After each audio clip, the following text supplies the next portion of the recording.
Bueno, mi nombre es Guillermo, me convocó Jorge para hacer una segunda charla sobre cine. Yo no sé quiénes de acá estuvieron en la primera. Eh, un tercio aproximadamente. En la primera charla nosotros, Jorge me había dicho, habla algo sobre cine. Yo no soy una persona muy imaginativa, así que si no me dan ninguna directiva concreta, yo dije, bueno, empiezo por el inicio, los inicios del cine, ¿no? Hicimos una charla sobre cómo el cine llegó a existir y sus primeritos desarrollos. En sus primeros 10 años de existencia. Y ahora que me llamó de vuelta Jorge, con la misma falta de imaginación, vi a la etapa siguiente, ¿no? Se me ocurrió hablar sobre un cineasta llamado Griffith, que tuvo mucha incidencia ahora en Estados Unidos, en el desarrollo del cine de ficción, que son los elementos que llevarían en el correr de unos pocos años a la formación, a la constitución de Hollywood, ¿no? Bueno, si luego Jorge me llega a convocar en alguna otra ocasión, ya tengo claro que voy a hablar de Chaplin, sobre los cortometrajes de Chaplin. Pero bueno, a menos que me pida otra cosa. Bueno, Griffith fue un cineasta sumamente popular que empezó, como era muy común en esa época, uno empezaba como actor y luego se daba maña y empezaba a dirigir, en esa época en que la realización era mucho más sencillita que lo que es ahora. Ya hablaré un poco sobre eso.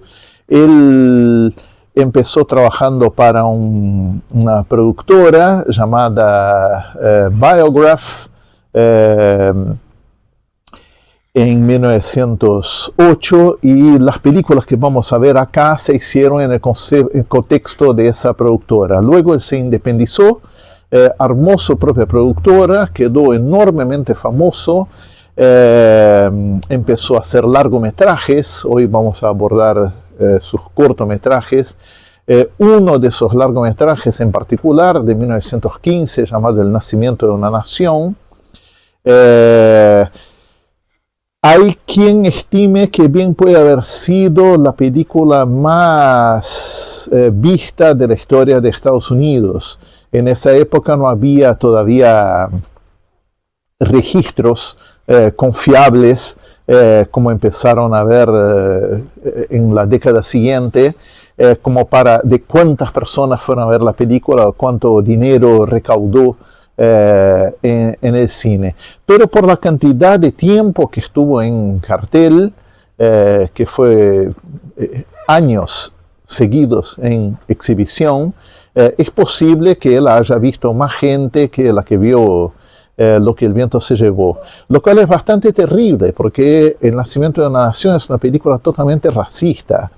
Griffith era del sur de Estados Unidos y tenía una cabeza totalmente confederada, digamos, ¿no? Y esa película, cuando digo racista, no digo un subtexto, digo que es completamente racista, es decir, el colmo, el clímax de la película son unos negros malos que están por violar a unas muchachas, mientras vienen los caballeros de Ku Klux Klan con la música heroica a rescatar a las muchachas blancas, pero finalmente los del Ku Klux Klan los derrocan y el líder fundador del Ku Klux Klan se casa con la muchacha y son felices para siempre. Es decir, la película fue estrenada en la Casa Blanca, muy bien recibida por el presidente Wilson, que también era segregacionista, y no es que la película haya transcurrido sin controversia, es decir, la hubo, pero al mismo tiempo hubo una enorme popularidad. pero sería injusto limitar lo que hizo Griffith a esa película. Hizo montones de largometrajes hasta que al inicio de la era sonora él directamente no se adaptó y quedó fuera de juego, digamos, ¿no? Durante las últimas décadas de su vida ya no hizo cine y quedó simplemente como una especie de reliquia histórica. Pero acá vamos muy al inicio de lo que él produjo y vamos a abordar, si nos da el tiempo, 3 cortometrajes y si no nos da el tiempo vemos 2.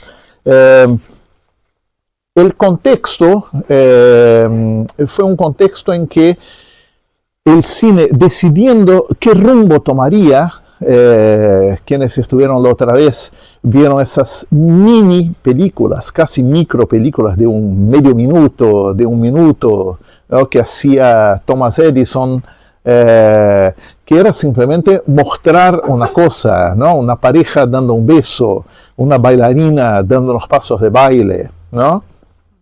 De eso pasamos a los documentales de los hermanos Lumière, que no eran propiamente documentales con un sentido, era simplemente también mostrando algún aspecto, los empleados saliendo de una fábrica o un tren que llega a la estación, y de ahí pasamos a algunos intentos de ficción, entre los cuales el exponente más famoso de todos fue Georges Méliès, que vimos también la semana pasada, que hizo así unas películas súper fantasiosas en su estudio, ¿no? Una fantasía delirante muy característica de la Belle Époque. Pero existían en ese momento las películas que mostraban cosas o exponían a alguien, un cineasta que iba a África y mostraba un safari o mostraba los animales o documentaba un determinado grupo étnico, etcétera, etcétera. Y las primeras realizaciones de ficción.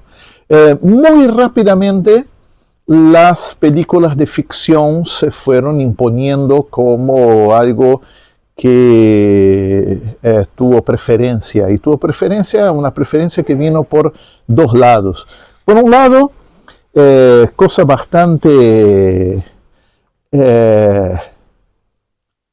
extraña para alguien de hoy día, que la ficción era más barata que el documental en aquella época.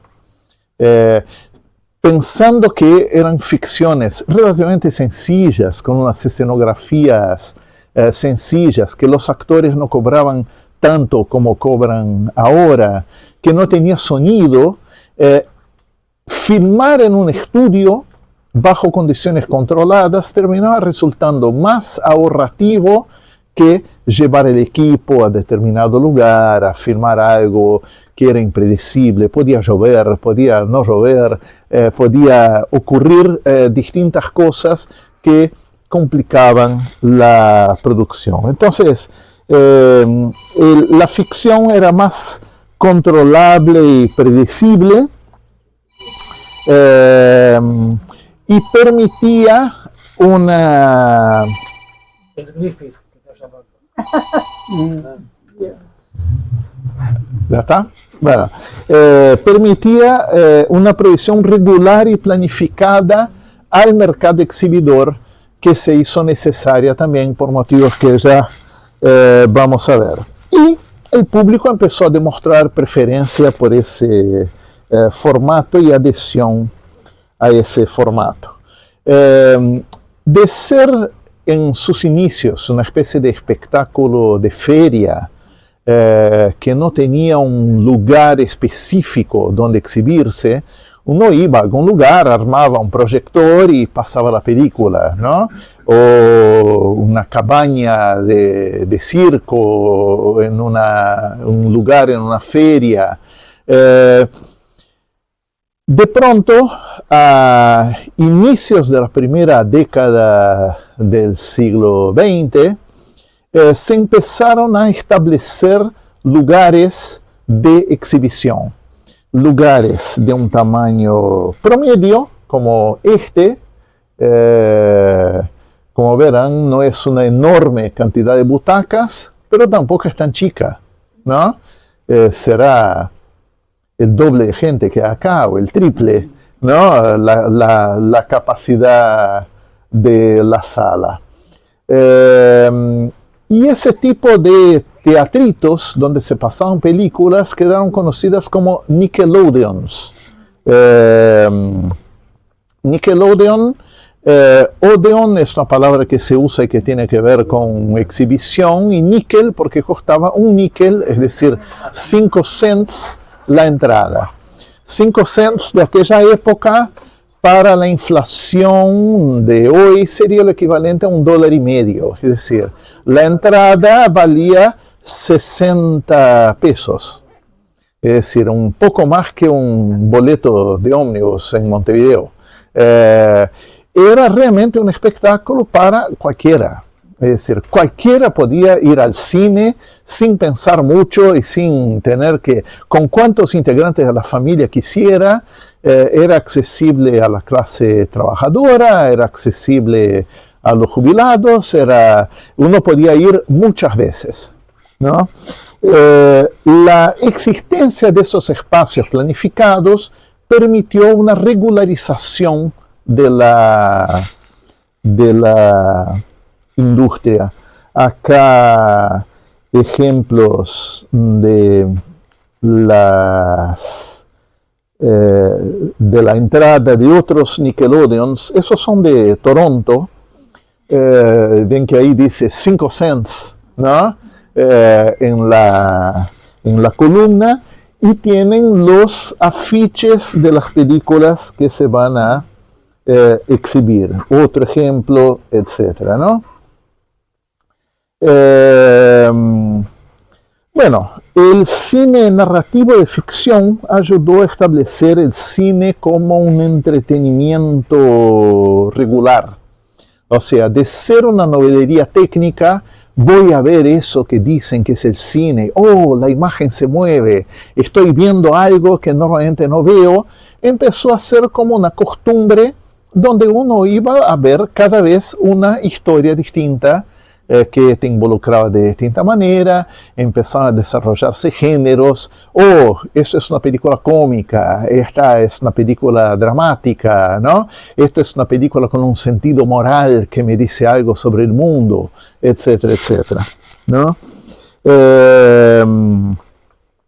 Por otro lado, también fue un momento de organización general de la sociedad y el establecimiento de una jornada con una hora fija y delimitada de horas de trabajo para los trabajadores, generó justamente momentos de ocio, lo cual a su vez terminó retroalimentándose en el consumo.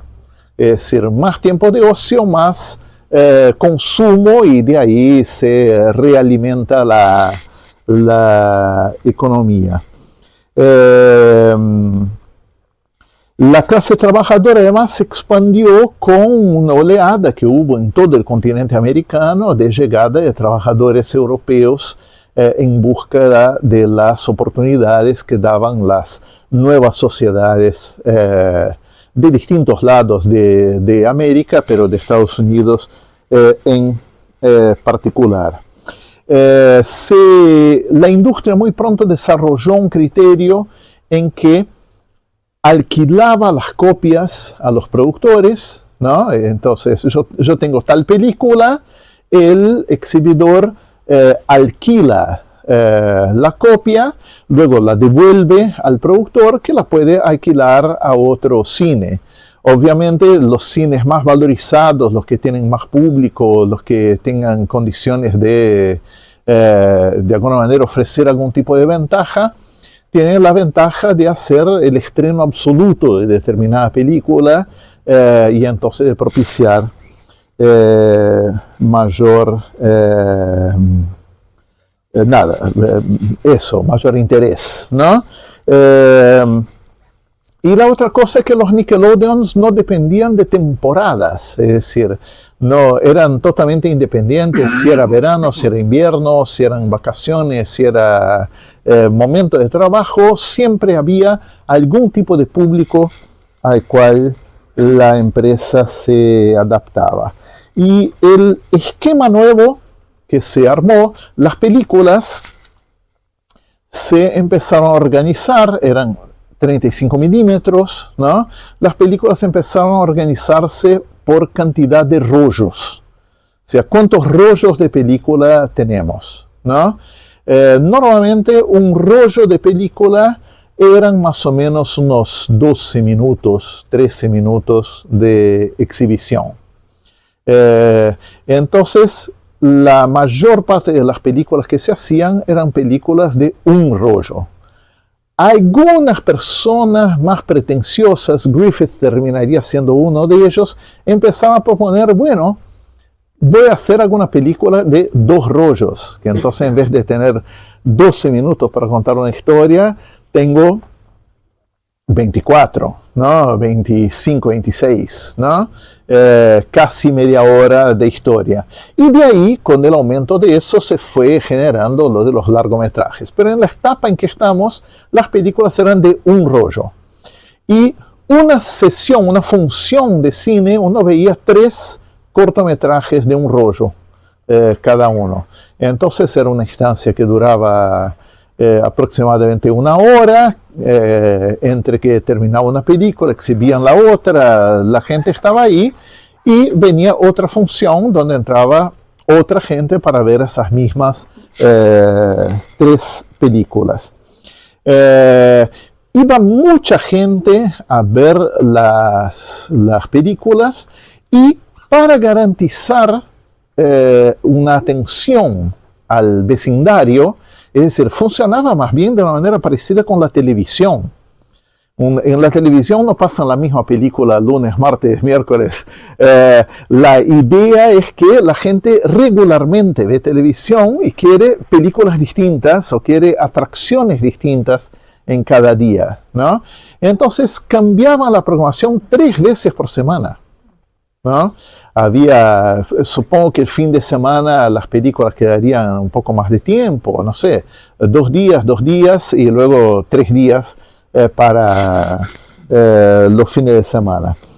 Bueno, eso, si hacemos las cuentas, cada cine entonces tenía 52 semanas, 3 juegos de películas por semana, y 3 películas por cada juego que se armaba, eran 468 películas en un mismo cine exhibidas en el correr de un año. De ahí la demanda a la producción. Los tipos tenían que producir así para alimentar el mercado exhibidor. Y se estableció maneras muy ágiles de producir. Los estudios normalmente tenían como unos lugarcitos así donde se filmaba y quedaban uno al lado del otro como si fuera así una ciudad de western, cada uno con una escenografía, ¿no? Y un grupo de personas filmando esto mientras que al lado estaba filmando otra cosa, mientras que al lado estaba filmando otra cosa, para propiciar todo ese material. Y normalmente un cortometraje de eso se rodaba en 2-3 días, ¿no? Con cierta con un tiempo de preparación para construir las escenografías, ¿no? Para contratar al reparto y todo eso. Bueno, en esa época de los Nickelodeons, hay una cosa curiosa, que ninguna de las grandes productoras de esta etapa de la que voy a hablar hoy sobrevivió. Todas ellas fueron liquidadas después. En compensación, empresarios de Nickelodeons que empezaron a trabajar con los Nickelodeons terminaron armando ellos mismos sus propias empresas Y esa generación de empresas es que va a ser la de las grandes productoras que subsisten hasta el día de hoy. Acá en esa foto están los propietarios del Cascade Theater en Pensilvania, y uno de ellos es Albert Warner, uno de los hermanos Warner, ¿no? Bueno, otro productor fue Carl Laemmle. Bueno, eso no viene a caso. Bueno, Laemmle fue uno de los fundadores de lo que terminó siendo la Universal, ¿no? Pero eso fue una etapa un poquitito después, hacia 1917 por ahí, ¿no? Cuando además todos ellos se trasladaron hacia Hollywood, hacia Los Ángeles, por motivos de comodidad de producción. En ese momento anterior estaban en distintos lados y sobre todo en las cercanías de Nueva York, la mayor parte de la producción. Bueno, este es Griffith, que él había empezado haciendo como actor en algunas películas y agarró el gusto, tenía la manera y empezó a dirigir él mismo sus películas. Él había hecho algo de teatro y quedó muy conocido como director de actores. Es increíble la cantidad de estrellas de cine que fueron lanzados en películas de Griffith. Sus nombres no son hoy día en su mayoría muy recordados porque son estrellas de los primeros tiempos del cine mudo, ¿no? Pero bueno, algunos capaz que sí. Mary Pickford durante mucho tiempo fue una actriz muy famosa y terminó siendo una de las fundadoras, junto con Charles Chaplin y Douglas Fairbanks, de la empresa United Artists, que fue un intento de hacer una productora dominada por los artistas y no por los empresarios capitalistas, ¿no? Las hermanas Dorothy y Lillian Gish quedaron muy conocidas. Lillian Gish actuó hasta que fue bien viejita, en los años 50, y la vamos a ver acá en un par de películas, a las dos hermanas y muy especialmente a Lillian. Bueno, otras actrices, Blanche Sweet y Mae Marsh. El del lado de allá es quizá el más trascendente porque es Mack Sennett. Pero, ¿ves? Capaz que te quieres sentar. ¿Sí? ¿Ves? Mack Sennett terminó convirtiéndose él mismo en director y se especializó en cine cómico, y fue en el grupo de Mack Sennett que, por ejemplo, Chaplin empezó a trabajar, ¿no? Él dio origen a varios de los, digamos, fue el campo de entrenamiento de varios de los grandes cómicos que hoy día sí son más recordados. Acá Mabel Normand, bueno, Lionel Barrymore es el patrono de toda una dinastía de actores, de los cuales por hoy conocemos a quizá la más joven, que es Drew Barrymore, la nenita de E.T., y que luego creció y hizo varias comedias románticas y ese tipo de cosas. Allá chiquito, abajo, Erich von Stroheim, que ustedes van a ver haciendo un papel mínimo en una de las películas que vamos a hacer, que se convirtió, además de un actor famoso que participó en varias películas hasta también entrada la década de 50, en un gran director de cine. Thomas Ince es considerado el fundador, o por lo menos el tipo que estableció el género del western. Bueno, son varios. Nosotros vamos a ver la primera película que vamos a ver, se llama Corner in Wheat. Yo no sé exactamente cómo traducir ese título, nunca vi una traducción, pero bueno, tiene que ver con el trigo. La película es una película de tipo moral, mostrando cómo, digamos, como tantas personas de la generación de Griffith, él estaba en favor de un capitalismo humano, digamos, ¿no? Es decir, un capitalismo donde los ricos no se excedieran en su ambición por ganar más y más plata, y contemplaran el sufrimiento de las masas, ¿no? La película denuncia ciertas prácticas que llevaban a crisis económicas que terminaban en momentos de gran sufrimiento para un montón de gente.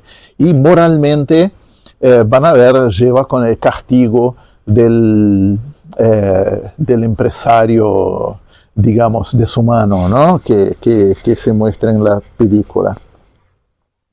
En ese momento ya estaba establecido que una película se hacía con varios planos. Un plano se llama un pedazo de película con acción continua antes de que haya un corte y se cambie por otra imagen, ¿no? 25 planos en una duración de 13 minutos y 51 segundos, que es lo que tiene la película, da una duración promedio de plano, eso se suele llamar un DPP, ¿no?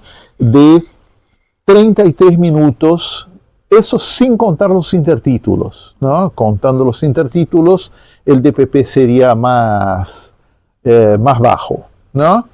33 minutos es bastante largo para lo que es el cine actual, donde una película promedio estadounidense suele andar por los 7-8 segundos de cada plano, pero si es una película de acción de esas así que van al palo, ya bajamos a 2 segundos de promedio, ¿no? Las películas actualmente son... Griffith estuvo entre los primeros que empezaron a usar un tipo de encuadre, como que el que se ve acá, que es lo que se llama un plano americano. Acá yo identifico a la mujer que aparece en esa imagen porque es la esposa de Griffith, que la puso a trabajar ahí. El plano americano era un plano en que, a diferencia de la película de Méliès que nosotros vimos la otra vez, que estaba el encuadre y los personajes eran personitas que aparecían enteras dentro del encuadre, él traía acá a los actores mucho más cerca de la imagen y en algunos casos descortaba los pies, los dejaba los pies afuera, cosa que al inicio generó mucha resistencia, ¿no? ¿Y qué? El tipo donde pisa, ¿no? Reaccionaba la gente, pero que tenía notorias ventajas. Uno veía mucho mejor el rostro de los personajes y eso demandaba mucho menos gesticulación. Ustedes van a ver que las actuaciones en esa época siguen siendo muy exageradas, ¿no? Uno tiene que gesticular para que uno entienda quién está hablando y qué es lo que está expresando con la emoción en la ausencia de palabras. Aunque las palabras aparezcan en un intertítulo, uno tiene que saber quién la dice. Entonces uno tenía que dejarlo bien claro. De todos modos, el cine de Griffith implicó una bajada muy radical en esa exageración. En el cine de Méliès, si a alguien realmente le pasaba algo, hacía, ¿no? Era como una cosa así, y ahora simplemente hace, ¿no? Es decir, hay un decrecimiento y un aumento en la discreción y en la naturalidad, que también terminó siendo muy apreciado, ¿no? Además de la mera expresión, ¿no? El valor expresivo de cada uno. En 1916 salió en una revista la historia de David Griffith, ¿no? Eso fue un año después de esa película súper exitosa que mencioné, El nacimiento de una nación, que es de 1915. Entonces acá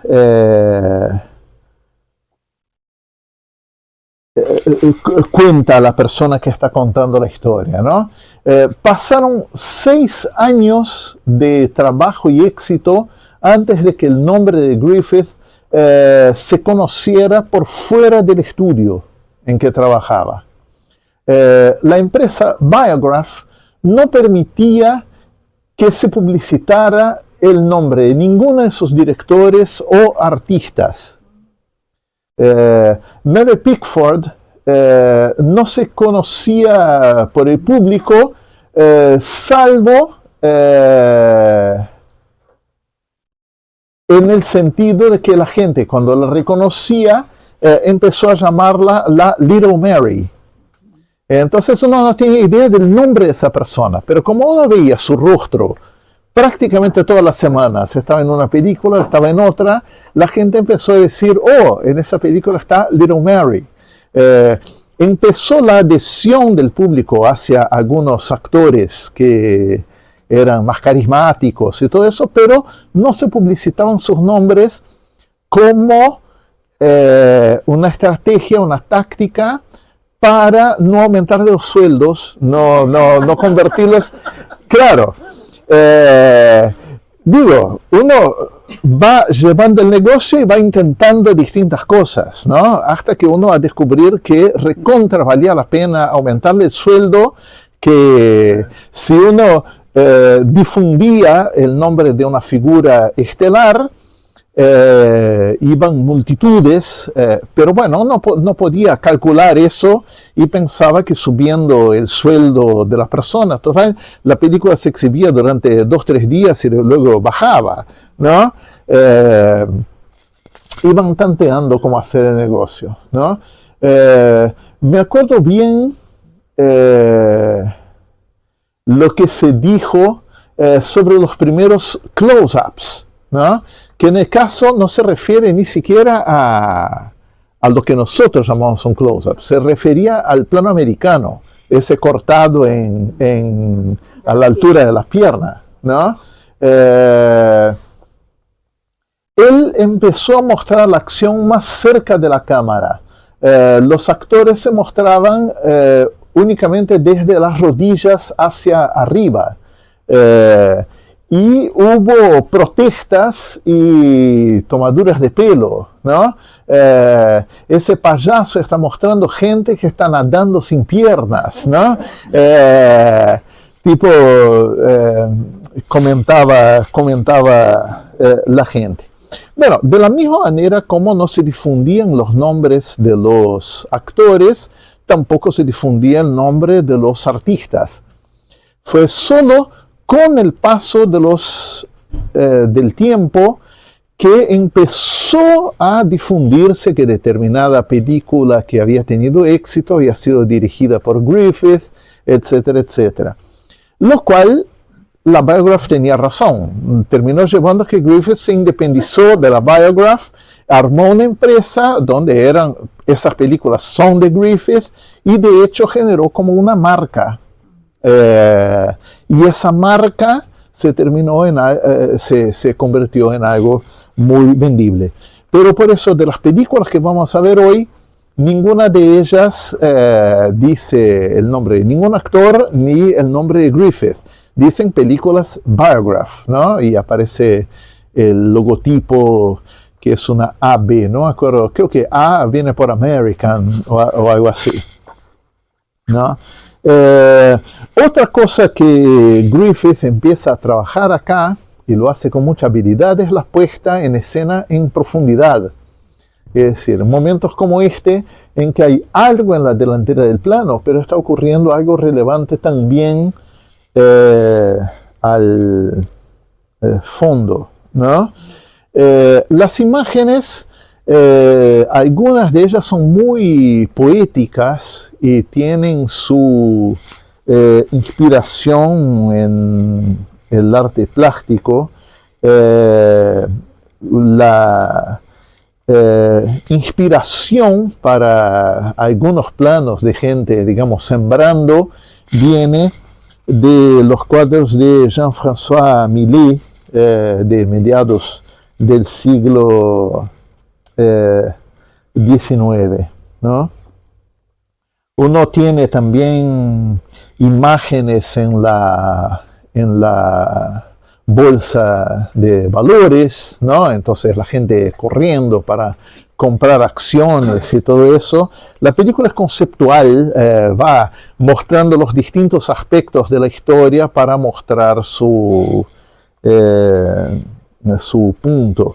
Y hay uno de los que participan, porque hay uno que entra en quiebra y tiene como un ataque, ¿no? Debido a las oscilaciones en la bolsa, y el tipo que lo acude es Mack Sennett, de quien hablé, que luego se convertiría en el Pope del cine cómico durante unos años. En un momento así, haciendo un papel muy secundario, haciendo de mujer de la alta burguesía, está Blanche Sweet, otra de las grandes estrellas, ¿no? Cuando además el empresario es impiadoso, cuando viene un pobre a decirle que haga algo porque él se va a arruinar debido a sus políticas o la manera como está llevando las cosas, él dice, bueno, que vaya al fondo del pozo, que fue donde yo empecé, ¿no? Era un self-made man y insta a los demás a que también lo sean. Otro de los actores importantes se terminará convirtiendo en un relevante director en los primeros tiempos de Hollywood. Bueno, otra de las facetas de Griffith es el montaje alternado. Él va a empezar a agarrar una línea de la historia y alternar con otra. Entonces uno va siguiendo algo, de repente ve que está ocurriendo en el otro lugar, vuelve al primer lugar, y de esa manera da agilidad y suspenso a la acción. El montaje alternado propicia en algunos casos también paralelismos, comparaciones, como cuando las personas que con los nuevos eventos en la bolsa de valores, algunas personas prosperaron y están festejando porque ganaron un montón de dinero y están haciendo un banquete, mientras que otros están en la fila para tratar de conseguir algo de pan, y hay un cartel que dice que debido al aumento del precio del trigo, el pan ahora pasó de costar 5 centésimos a costar 10 centésimos, y la gente está desesperada porque no puede comprar pan. Hay también otro recurso que va a usar Griffith, es el punto de vista. Es decir, alguien mira en determinada dirección y se muestra lo que la persona está viendo. No desde la perspectiva de la persona. Se muestra siempre como de frente, así, pero uno entiende que lo que estamos viendo incluye el elemento que la primera persona está mirando. Eso tiene que ver con la parte final. Bueno, voy a spoilear el final del corto, donde el hombre rico está tan eufórico con la plata que ganó que se cae en el silo de trigo y termina quedando ahogado por el trigo que cae arriba de él, ¿no? Entonces uno mira hacia abajo y ve, digamos, el trigo que enterró vivo al empresario, ¿no? Y esa es la moraleja de la película, es decir, o sea, sos una persona sin corazón, terminas mal, ¿no? Bueno, vamos a verla. No hay leyendas en español para los intertítulos, que de todos modos no son muchos. Yo voy a tratar, en la medida que me dé mi no tan excepcional agilidad, de traducirlas a tiempo real.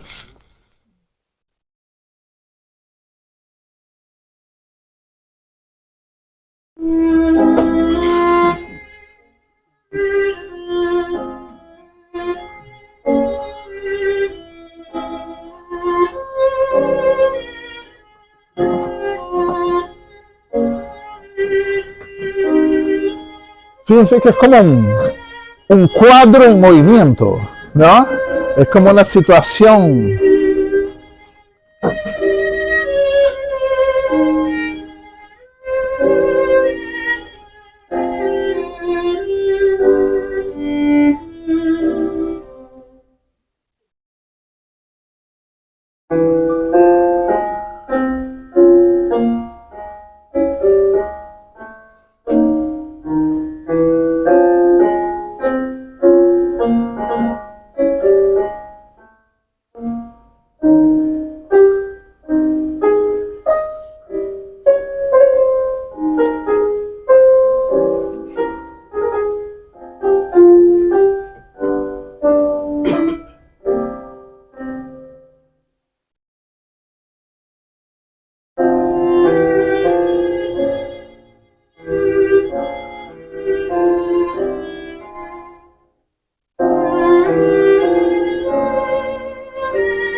El rey del trigo.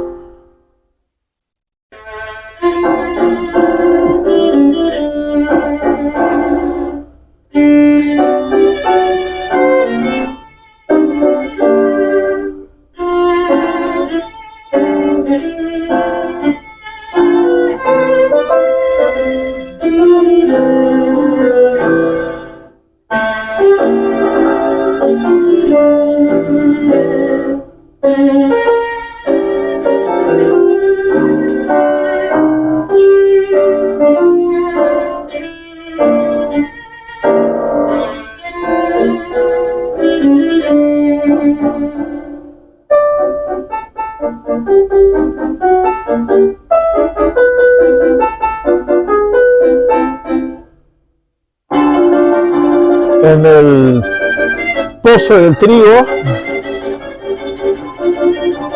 que supongo que se referirá a algo de la bolsa.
su respuesta a la plegaria del hombre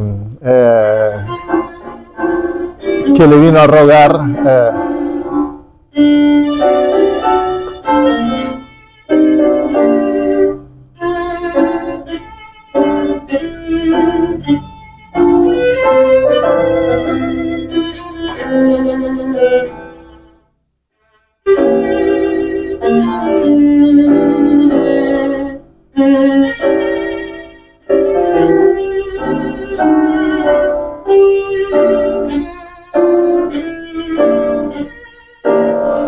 Él dice lo que el tipo va a decir y luego uno ve la gesticulación y la actuación correspondiente a lo que...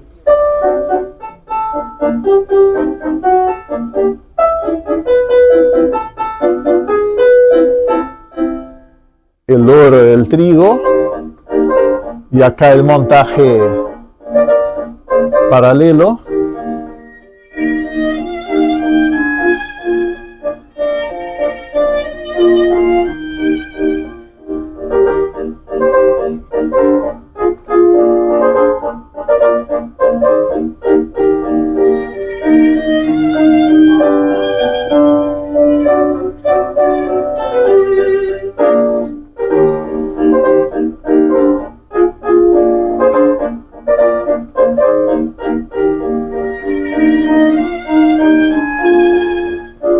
Y de chaff no sé qué quiere decir, pero se sobreentiende con el contenido.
Y bueno, la nenita quedará con hambre.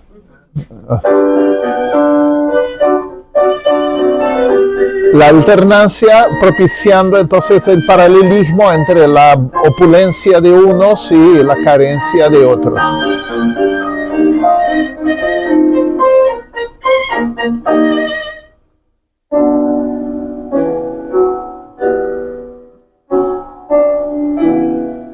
Hay otro de esos, lo que se dice un tableau, ¿no? Es un plano que es prácticamente un cuadro, ¿no? Mostrando una situación sin acción, ¿no?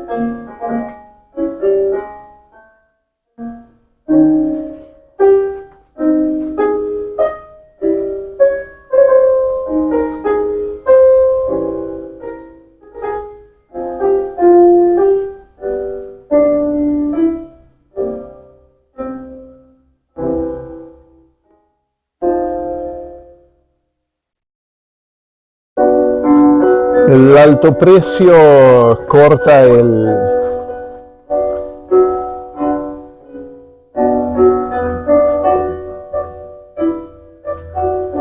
precio del pan.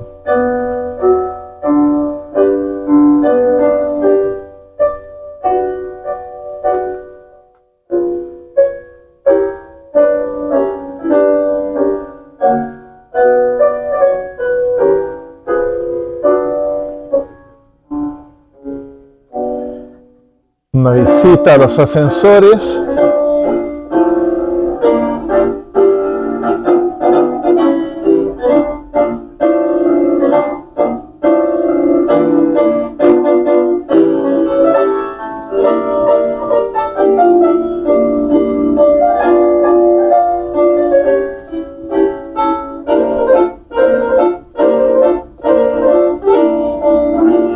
Observen que el fondo del escenario es pintado, no tiene profundidad real.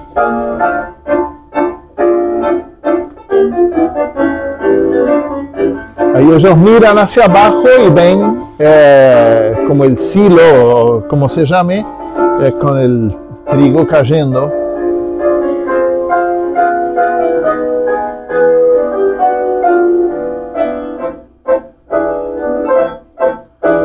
Claro, señor, usted tiene el control de todo el mercado mundial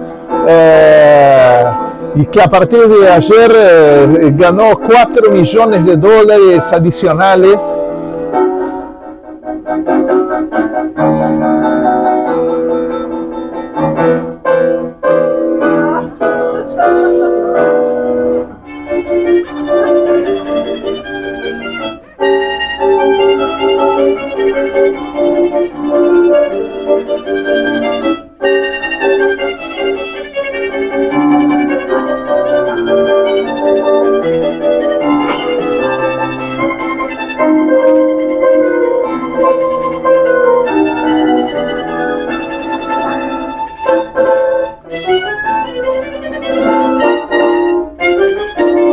Conflicto social y la policía interviene, pistola en mano.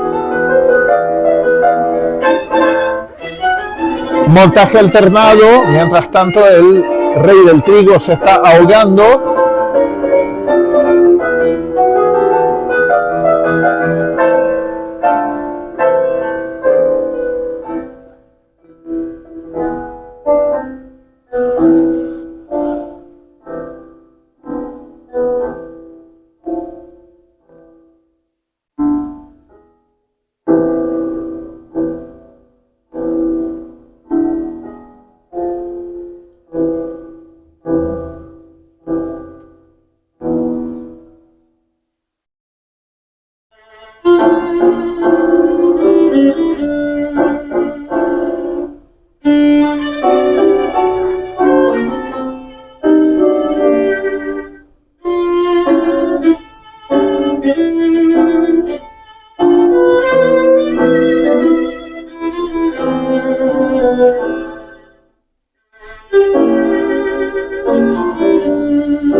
Y la imagen se va oscureciendo al final, pero no había el recurso de oscurecerla en laboratorio, que es lo que se estableció luego. Entonces simplemente cerraban el obturador del lente, pero que cerraba hasta determinado límite.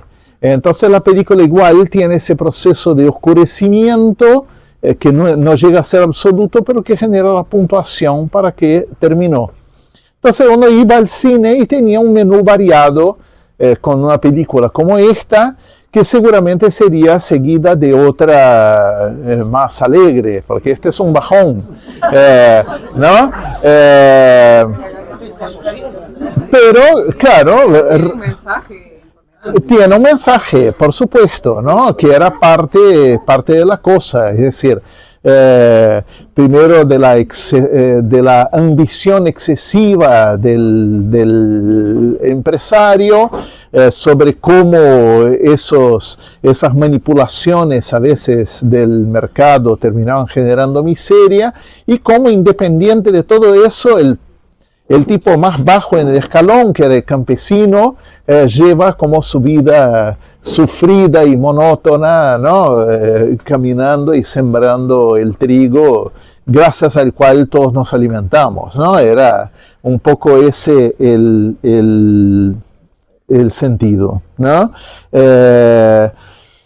Como verán, la película esa se podría decir, uno tiene que construir algunos escenarios, probablemente el más complejo de todos es el banquete, porque requiere la mesa, una cantidad de personas, ¿no?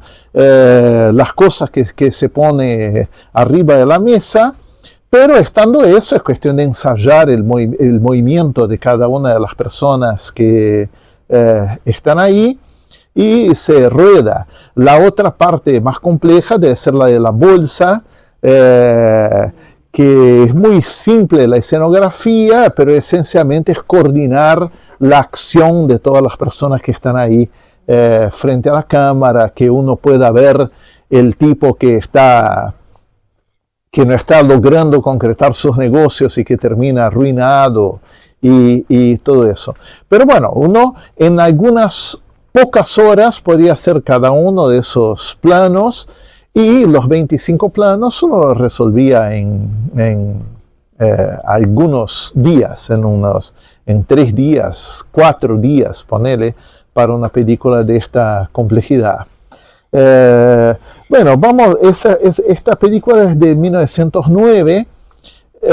Como se puede imaginar, la filmografía de Griffith incluye cientos de títulos, porque prácticamente cada semana el tipo estaba sacando una película. No, toda semana es una exageración. Él tenía que concebir, no era todo rodar, ¿no? Tenía que inventar la historia y todo eso, pero sacaba decenas de películas por año en esos primeros momentos. Vamos a 1912 a ver una película de suspenso, una película, se puede decir, un policial, ¿no? Un policial no, porque no hay policía, pero una película, un thriller, ¿no?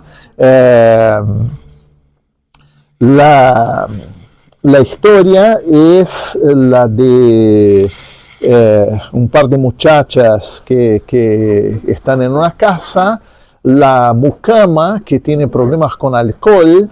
En esa época en Estados Unidos estaba toda esa moral de que el consumo de alcohol llevaba a que la gente se comportara mal, y que terminó llevando a la ley seca, ¿no? Donde para purificar, digamos, moralmente el país y propiciar un funcionamiento más sano de toda la sociedad y de la economía en especial, se eliminaba el consumo de alcohol. Lo único que resultó de eso fue el incremento de la criminalidad, ¿no? Pero bueno, entonces muestra que la mucama de vez en cuando toma algo de alcohol y por lo tanto es medio criminal, y ella está trabajando en la casa y tiene además un novio, y decide robar la propia casa, ¿no? Asustando a las 2 muchachitas que quedan solas. Las muchachitas son las hermanas que yo me referí, Lillian y Dorothy Gish. Esta película, 4 años después de la otra, tiene un DPP mucho más breve, y que además varía según la parte de la película. Es decir, como en la medida en que la acción se va picando, el DPP va bajando. Es decir, la alternancia de planos se va incrementando, y la película se va poniendo cada vez más ágil, ese incremento de ritmo incidiendo psicológicamente sobre el espectador para propiciar mayor suspenso. Acá están las tres personajes principales, que son la mucama y las dos muchachas. La del centro es Lillian Gish, con su mirada increíblemente expresiva, y la de la derecha es Dorothy. Acá hay muchos traslados, que un poco de eso había en la película anterior, pero acá queda más claro porque la acción es mucho más centrada en una historia específica. No vamos del campo a la bolsa de valores, a la oficina del rey del trigo, ¿no? Esencialmente es una casa y, bueno, y otra acción paralela. Se da un concepto de espacio plano. Es decir, yo estoy en esta habitación, si yo voy a aquella habitación, yo camino hacia acá, ¿no? Y en el plano siguiente yo aparezco en la otra habitación entrando desde este lado. Entonces uno entiende de dónde estoy viniendo, ¿no? Yo acá intenté mostrarlo gráficamente. Las dos hermanas van tomadas de la mano en dirección a la izquierda, ¿no? Este es el último fotograma del plano primero, ¿no? Del primero de los dos planos, y este es el primer fotograma del segundo, en que ella ya está entrando al siguiente espacio y haciendo la continuidad del otro movimiento. Eso de usar el borde del encuadre para cortar era un recurso que ayudaba a distraer del corte, ¿no? Y generar una sensación de continuidad. Total, el borde del encuadre siempre es un momento de crisis dentro de una película, porque es el momento que evidencia la artificialidad de la obra, ¿no? Es decir, nuestro espacio no tiene encuadre, ¿no? Entonces, normalmente, uno nunca pone a alguien, por ejemplo, hablando así, ¿no? Con la cara cortada, porque eso evidencia esa artificialidad. Por lo tanto, si uno pone a la persona al centro del encuadre, nuestra atención se concentra en su rostro y uno obvia el hecho del rectángulo, ¿no? Pero bueno, entonces cuando la persona está por salir, ese mismo impacto genera una tensión y el corte queda como la resolución natural de esa tensión. Y si ya en el plano siguiente hay una persona entrando, entonces todo tiende como a fluir de una manera fluida. ¿Verdad? Acá hay un ejemplo de lo mismo, pero sin pared, ¿no? Están en un jardín, la hermana Dorothy, ¿no? Tiene como un noviecito y camina hacia el medio de la plantación para hablar con el noviecito como su pretendiente, ¿no? Luego cortamos de vuelta a Lillian Gish, que está mirando a los otros dos en la misma dirección, ¿no? Entonces como que los dos sectores, aún de un espacio que no tiene pared, quedan en continuidad y la mirada en ese caso los conecta. Bueno, cuando vean ese flaco con sombrero, es Erich von Stroheim, ¿no? El importante actor y director alemán, pero en este momento todavía actuando en Estados Unidos. Bueno, acá vamos a ver un tipo de montaje que en 4 años antes todavía no se usaba, que es lo que se llama el montaje analítico. El montaje analítico es cuando uno tiene una determinada situación en la imagen, pero cortamos hacia un detalle de esa situación. Entonces, analítico porque uno entra, uno explora un determinado detalle de una situación grande que se mostraba en el plano anterior. En el caso es que la mucama lo que se le ocurrió para amenazar a las chiquilinas es agarrar un agujero que había en la pared y amenazarlas con un revólver, ¿no? Entonces ellas ven la mano con el revólver, de ahí the unseen enemy, el enemigo no visto, ¿no? Y entonces las amenaza y las deja confinadas mientras supuestamente estarían robando el resto de la casa. Entonces, en el caso del montaje analítico, para que nosotros veamos dentro de esta imagen, no es tan fácil de distinguir la mano con el revólver que está acá, ¿no? Entonces, el corte desde el mismo punto de vista hacia la mano con el revólver contribuye a que el espectador entienda la situación. Uno va a tener otras instancias de puesta en profundidad, es decir, acá las dos hermanas están en valores de plano distintas una con respecto a la otra, ¿no? Dorothy está adelante y Lillian está atrás. Ese tipo de cercanía de Dorothy se llama un plano medio cercano, mientras que Lillian está en plano americano, cortada a la mitad de la pierna. Y tenemos acá el novio de uno de ellas o un tipo que está vinculado con ellas, que es un actor muy bueno, pero que murió muy joven en un accidente de tren, Elmer Booth, y que vamos a ver también en la siguiente película, angustiado, escuchando por teléfono qué es lo que les está pasando a ellas, propiciando entonces que él organiza el rescate en el momento final de suspenso. Acá el montaje alternado va a involucrar 4 líneas de acción distintas.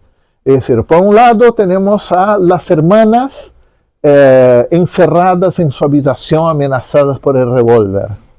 Por otro lado tenemos las personas con quienes ellos están hablando por teléfono, ¿no? Van a intentar rescatarlas. Tenemos del otro lado de la pared la mucama y su novio. Y por otro lado tenemos el noviete, el pretendiente de una de las muchachas que también anda ahí cerca. Cada uno de ellos es una situación distinta y que estamos viendo cómo se van a combinar todas esas cosas para llevar a una resolución con la figura por la que Griffith va a quedar famosa, que es el Last Minute Rescue, el rescate de último minuto. Es decir, está la situación que amenaza y llegará a tiempo, ¿no? Y finalmente llega. Bueno,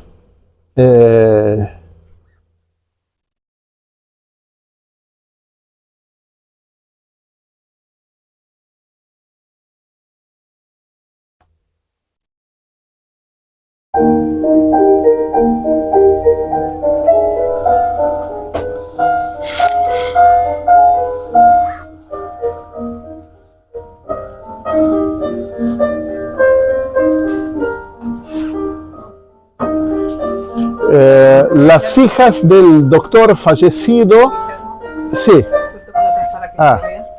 Bueno, me perdí la leyenda. Bueno, son 2 huérfanas, ¿no?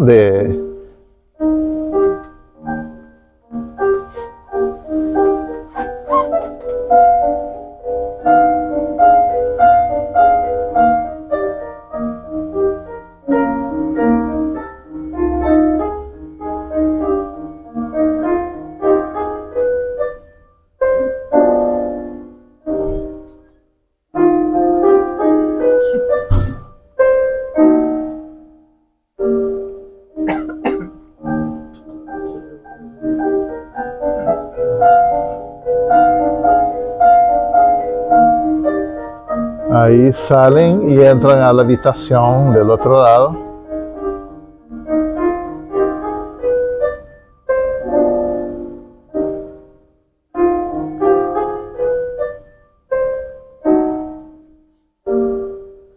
Vuelven a la...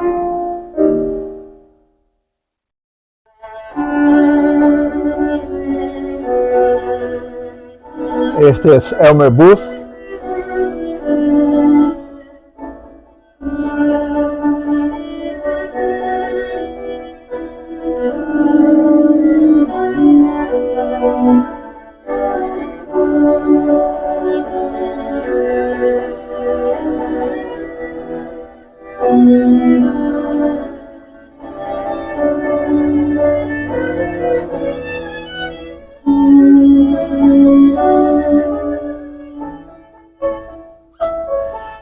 Su hermano, disponiendo de una pequeña porción de los bienes del padre,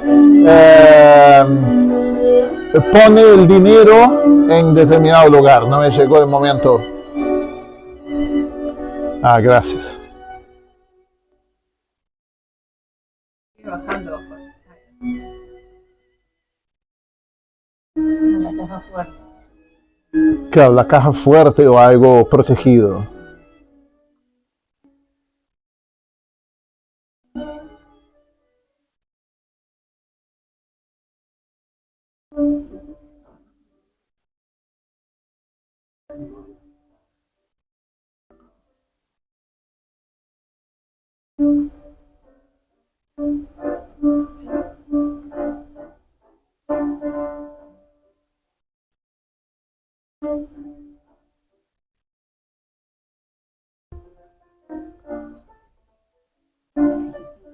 Ahí Erich von Stroheim.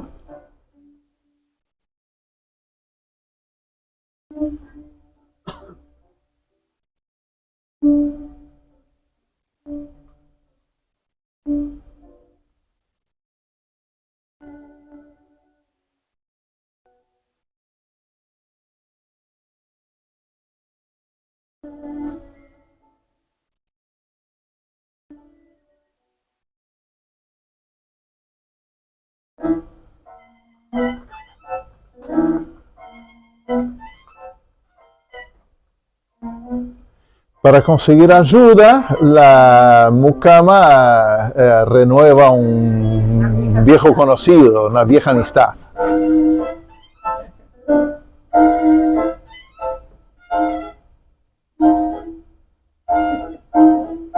Claro.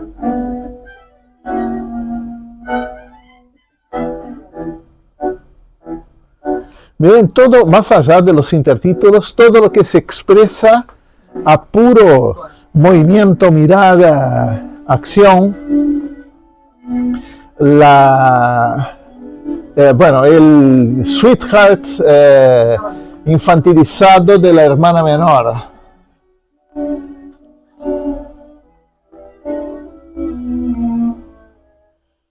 Corta el siguiente espacio, pero que en ese caso es simplemente una parte de un espacio continuo, pero es otro sector del espacio. Volvemos a la hermana que está mirando. No hay beso.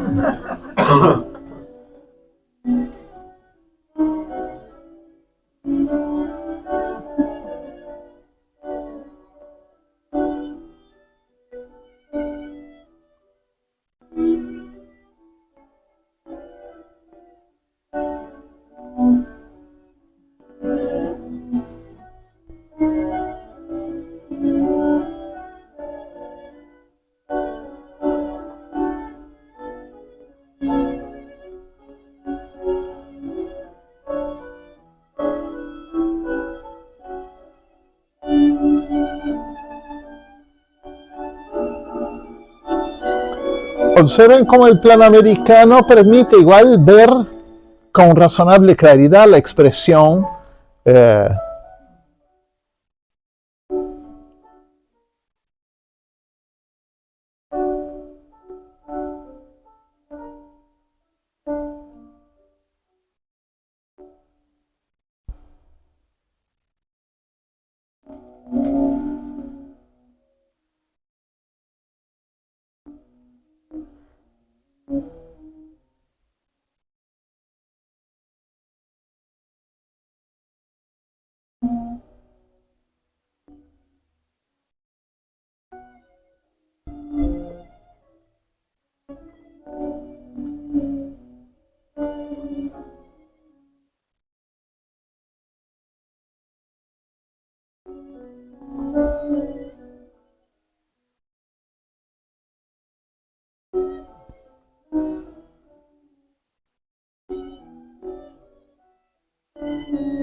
En su oficina, a una cierta distancia, el hermano.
Callan a las niñas mientras trabajan.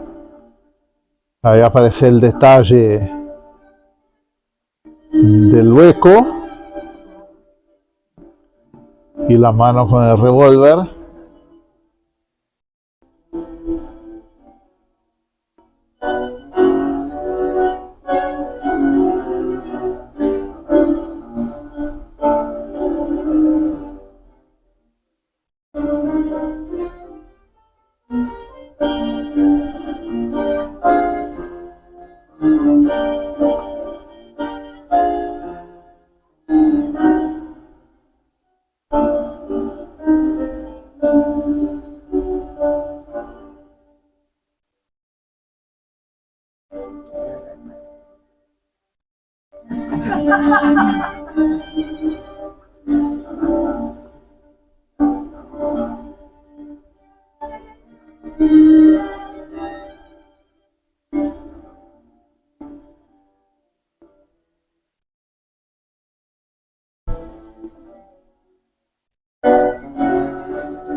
Observen el maquillaje exagerado.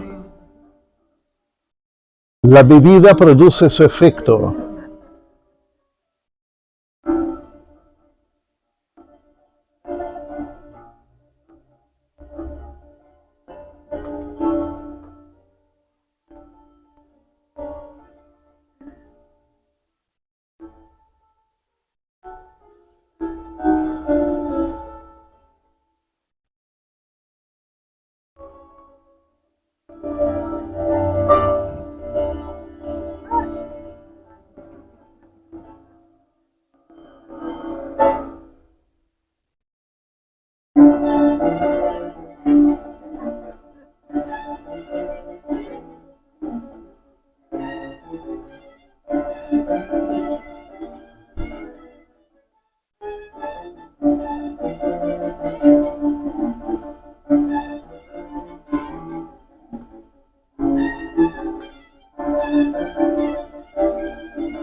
Ahí la alternancia.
Bueno, los nervios de la hermana más chica.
Sí, sí. Bueno, y entonces, o sea, todas las líneas se resuelven, ¿no? Desde el beso no concretado se concreta al final, los malos son presos, ellos recuperan su herencia, que es un consuelo para haber quedado huérfanas, por lo menos no van a pasar dificultades, etcétera, y todo termina bien. Bueno, por acá quedamos, no nos da para la tercera película, pero bueno, gracias por la atención.